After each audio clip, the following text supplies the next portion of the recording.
જિલ્લા પોલીસ અધિક્ષકની સૂચના અને માર્ગદર્શન હેઠળ કાર્યરત એસઓજી ગ્રુપને એક મોટી સફળતા મળી છે.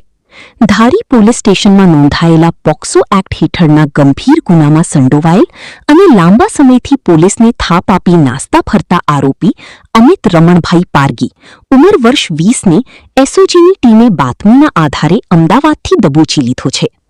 વિગતો મુજબ ધારી તાલુકાના ખીચા ગામે રહેતા રમેશભાઈ ચીતાભાઈ ડામોર ઉંમર વર્ષ 50 થોડા સમય પહેલા આરોપી અમિત વિરુદ્ધ સગીરા પર અત્યાચાર મામલે ધારી પોલીસ મથકે ફરિયાદ નોંધાવી હતી.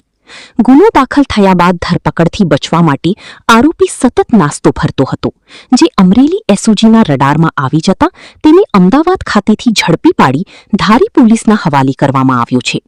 હાલ ધારી પોલીસ વિભાગ દ્વારા આરોપીનો કબજો મેળવી તેની વિરુદ્ધ કાયદેસરની કાર્યવાહી સાથે આગળની તપાસ તેજ કરવામાં આવી છે.